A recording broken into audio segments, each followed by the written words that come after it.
Bonjour et bienvenue pour ce test du Rock Rider 9.2 de chez Decathlon. Donc je vous présente mon vélo. Donc c'est un essai longue durée, parce que ça fait un petit moment déjà que je roule avec ce vélo. Donc fourche et amortisseur en 130 de débattement, RockShox Sector à l'avant. À l'arrière on a du fusion avec 3 positions, je vais vous expliquer un peu après comment ça marche. Le système 9 de Decathlon. Des roues qui sont des cross-ride, disque de frein avant 180, disque de frein arrière en 160, fourche bloquable au guidon et frein Elixir. Donc voilà, ça c'était la présentation et je vais me faire un petit tour dans les bois, ou faire une petite vidéo et je vais me trouver un petit endroit sympa pour débriefer ensuite sur ce que je pense de ce vélo.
Et voilà, on est arrivé à la fin de ce petit test, donc je vais débriefer avec vous. J'ai vraiment très sympa à rouler.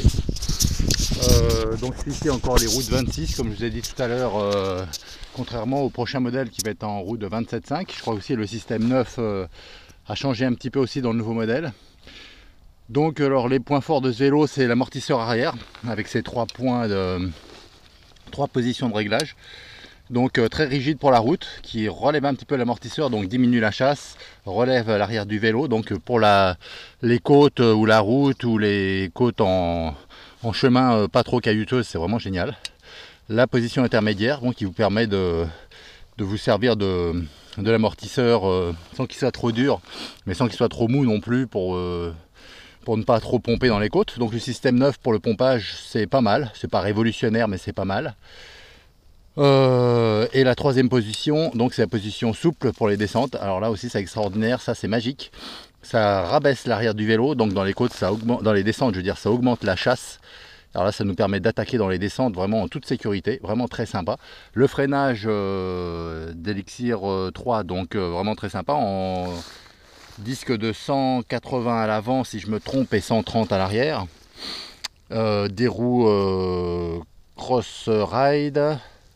Les pneus d'origine, bon, sont pas mal, mais là ils sont commencés à être un petit peu usés. Comme je vous dis, ça fait un moment que je roule avec ce vélo. Alors ça c'est les points positifs, donc très rigide, l'amortisseur arrière génial, la fourche, bon, alors là sans commentaire, c'est vraiment super bien avec le blocage au guidon. Moi j'ai rajouté des pédales automatiques à cage, parce que j'aime bien bien sentir le vélo dans les descentes. Les points faibles de ce vélo, donc c'est que depuis 9 mois que je roule avec ce vélo, j'ai un petit jeu dans le système 9 à l'arrière. Bon, je peux pas trop vous montrer ici, mais quand on bouge les pédales, on s'en rend pas compte en roulant en fait, mais on le voit vraiment en actionnant sur le levier de la pédale. Et donc je vais le ramener à Decathlon, puis je vous dirai un petit peu ce qu'il en est après, ce qu'ils m'ont dit à ce sujet là. Voilà, bah écoutez, si vous voulez participer à des essais avec moi, j'espère faire des essais prochainement, contactez-moi.